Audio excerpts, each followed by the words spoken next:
Royal Risings Empire. It's 5:52 a.m. and yes, I'm up. And as you can see, I mean, it looks like I got bags or something like that, honey. Those ain't bags. I've been asleep. Those ain't bags. I might need Botox again, but, you know, those ain't bags, baby. This is, man, I was looking horrible last night. I was so tired. And so I'm thankful for rest. I'm thankful that I understand rest. And let me just tell you this. A lot of people's problems mentally and emotionally, a lot of them stem from just not getting enough rest. Because when you don't shut down and rest, if you don't rest, your brain doesn't shut down, if your body doesn't shut down to rest, things don't rejuvenate.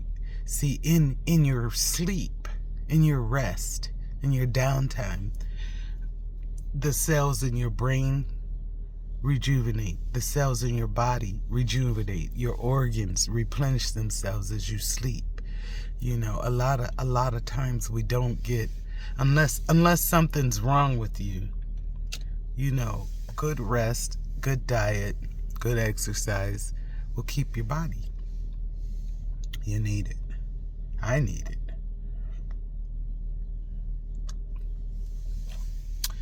So I'm at a different hotel this time for resting because I'm in Dearborn. I love the hotel. It's beautiful. The rooms are beautiful. And I'm in a suite, so it feels like an apartment. But it's Dearborn on Michigan Avenue, and the traffic is crazy. And I can hear all of it. I mean, I live in the country, so I'm not used to hearing traffic. And so now hearing a lot of traffic and ambulance and police and all that stuff, you know, causes me stress and anxiety now because I'm not used to hearing it. But the room was nice. I'm here for another day and I'll go home tomorrow. I've enjoyed myself. I've taken advantage of the sun. I've had a date. Yes, dating is part of my self-care routine.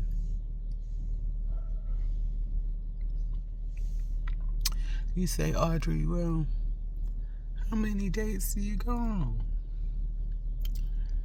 I go on as many dates as I can go on. I like dating. The problem is people take stuff so seriously that you don't realize that dating is not the same thing as being in a relationship. You go on dates so you can get to know people. I go on dates with men and women just to get to know people, to feel people out, what their vibe is, you know. Where if you were going to be friends with somebody, a date would tell you how they would fit into your life. See, if you circumvent the process of dating, or when I was young, we called it courting. But courting is a little different than dating, because once you start courting, that means that you have entered into a serious relationship where you're considering marriage. That's not what I'm doing. So if your intention is to get married, then I'm not the person for you to date. I'm not. I don't date. I date with intention, but I don't date with the intention of getting married. I'm 60. I've been married. I grew up believing you were only supposed to be married once. And I've only been married once, and I'm blessed to even have been married once, because a lot of my friends have never even been married. And here I have people asking me to marry them. So I'm blessed, but marriage is not my goal. Marriage is not my goal.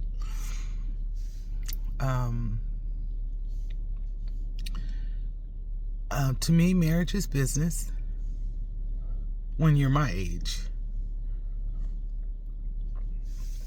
If I was younger, if I was a young woman now, and I still had babies to buy, not babies to buy, but babies to build, not even, listen to me, I'm thinking business. If I had to be in that stage where I was raising my babies again, I would love to be married raising my babies. I think, I don't care what anybody says, being a single mom is a very difficult thing to do.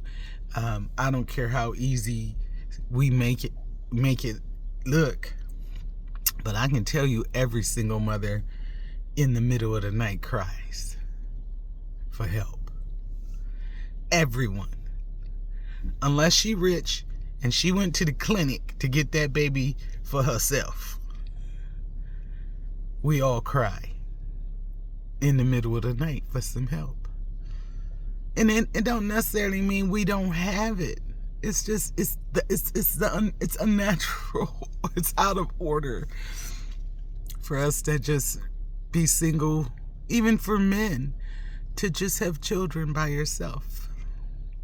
There are certain things that we're supposed to do together. And it's so unfortunate that so many things hinder or stand in the way of couples really coupling and becoming one. If I was to say in my 60 years of the marriages that I've come in contact with in 60 years, I can tell you I've probably seen one marriage that would make me say, I wish I had what they had. And I'm probably only saying that because I haven't been in their house with them. See, if you've never seen anybody's marriage up close and personal, then you don't know what it takes for them to be married and to stay married. But what I do know, that if you put two people with two different personalities and two different ideas and you bring them together and you make them one, you're going to have some issues, because you don't just get married and you become one. Become means there's a process. You get married, you're united as one, but you haven't become one until some time, until you learn each other. And you can date as long as you want to. As soon as you get married, things change, because it's a different relationship than dating. Because now you're responsible for each other. You're responsible for making sure each other is good. If I'm just dating you, I could be dating 15 niggas at the same time. You know. But when I'm with one, I'm responsible for making sure he's good. I was just telling my friend, my friend's here. So I was just telling him, I missed being married. I miss having somebody to come home from work and I have my duties of cooking dinner and making sure that his food is done. And yes, I am that girl. I am that girl. No man, not one of my men have ever gone to work and came home and there was not a hot meal waiting for him, because that's what we do in my generation. Like, you don't come home from work and there's no food ready. Now, your house might be tore up, but you gonna eat. You gonna eat. No, but I feel like if I had the opportunity to be a housewife, and I never did because I worked. I've been working since I was 12. And so I never did have that opportunity to be a soft girl. And I'm not even sure I want that opportunity. I think I'm soft enough. I'm soft enough for me. I ain't getting no complaints. But I would have loved to have been able to stay home and raise my kids. And I would have loved to have been a trad wife. I would have loved to have been a trad wife. But I'm not, baby. I'm not. I'm a matriarch in my family. And that, if you're a matriarch, look, they don't understand us. They don't understand how we think. They don't understand how we move.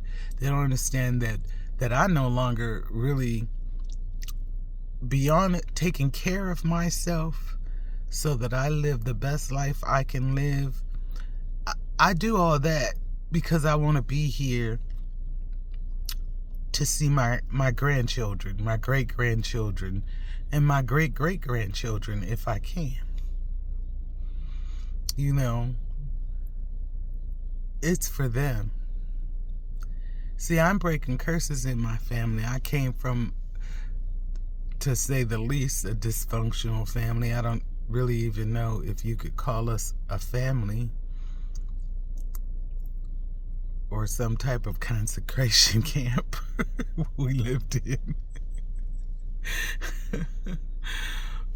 You'll hear the story, but it's always been my vision to make sure that my children didn't grow up like I did.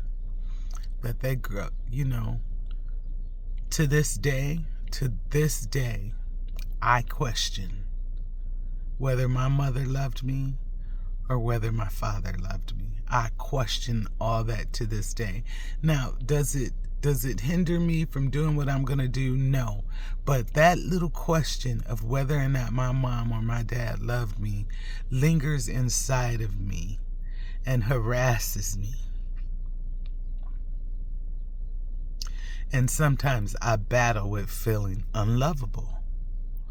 And because of that, I sabotage a lot of relationships because that little thing that my mom and dad did will come up in my relationships and make me feel unlovable and cause me to sabotage things where I just don't feel like I'm lovable to somebody. I'm being, frankly, really, really real this morning. And I hope that somebody is identifying with me, you know, because I can tell you, if you have problems in your relationships, you have really bad, strong problems in relationships, the first place you need to look is at your parents, because they're the ones who taught you how to have relationships. So if all you saw your parents do was fight and argue and be hateful towards one another, then that's pretty much what you think is normal, and you're gonna get that. When you grow up, that's what you're gonna give out. Unless you do some changing. You do some work on yourself. If you grow up and your father is absent and he's abandoned the home, then you as a child grow up developing under the energy of abandonment and rejection, and you have developed under that. And so you're sensitive to things like rejection and abandonment. And so when you get that little inkling that somebody's gonna reject you, you throw them away first. I know what I'm talking about. I've been in these. I've see, even though I'm a professional, I'm a board certified professional life coach. I have a master's in the science of psychology. I study human behavior. Beyond all of that, I've lived for 60 years and I have learned some things. I've lived through some very horrible, catastrophic traumas that normal people don't live through. But then again, the more I speak of my trauma, the more I realize that many people have gone through it. We just don't talk about it. And so, this is the season to talk. This is the season to expose. This is the season to break curses. So I'm attracting everybody towards me that is in that season where they know they are breaking curses in their family. There ain't nobody else coming to help. You are the one that's chosen. That's me. I'm the one that's chosen to break curses. And I'm aware of the curses and in my family. And my brother, my younger brother Reg, and I, we are very aware of the things that we did not want to pass down to our children. And we've been very studious and vigilant about not passing those things down to our children. For example, my kids have never been called out of their names. Never. Like, my mom used to call me a bitch so much that if she said the word bitch, I would answer because I thought it was my name. Because she called me bitch so much. My mom used to say things to me like, you ain't no good. You just a 10-cent whore. You're not even worth $1. These are things. Now I could see if my mom was saying this and I was 15, 16 years old and I was out in the street doing all kinds of wild, crazy stuff. No, but this is stuff my mom was saying to me when I was 7, 8, 9 years old. I wasn't in the street. The street was in my house.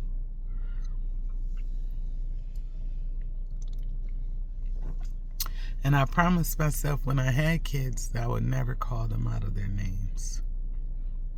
So you see me calling my daughter the princess. My daughter's been called the princess since the day she hit this earth. My sons have always been called kings.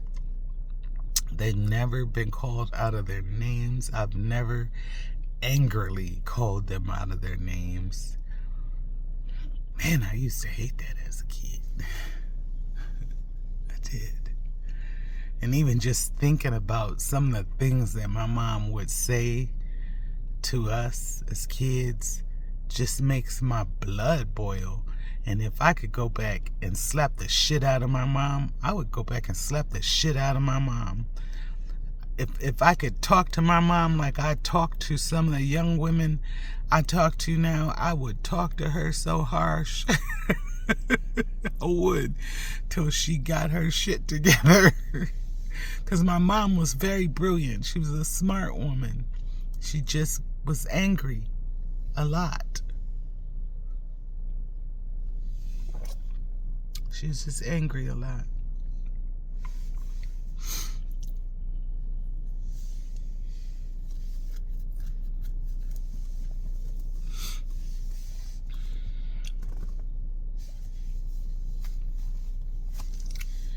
Today is Wednesday. I got one more day of doing nothing.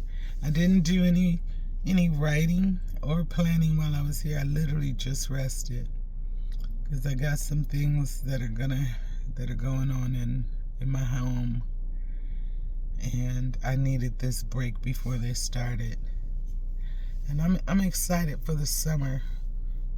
I'm excited for the summer. So. Oh, I forgot. Memorial Day is coming up.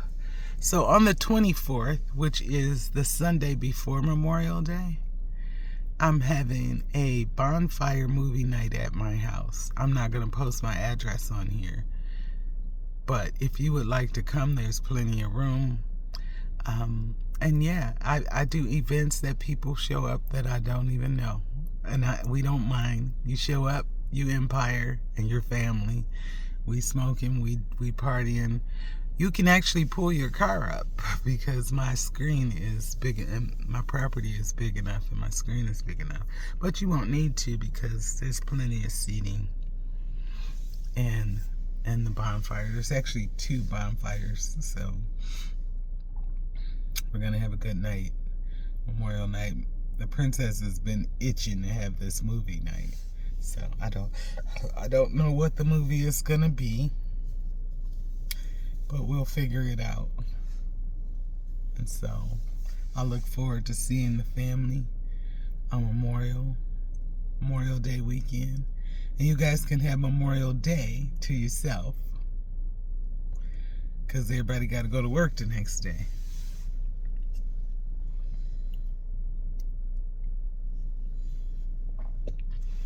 Well, I'm going to end this here. I just want to say that I hope, and my prayer is that you all are you have to make a decision to live your best life. I'm a stickler about self-care, and I feel like I meet so many people that just don't take care of themselves, that don't value their mental health, that don't value their peace, to the point where they avoid drama, and now some drama can't be avoided, but most of the stuff we get into drama about, we cause ourselves. And you just have to be conscious and aware of yourself.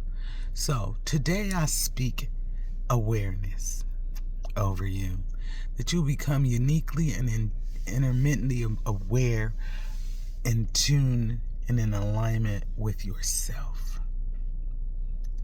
See, because you cannot develop new strategies to deal with your life if you're not aware of the negative strategies that you're using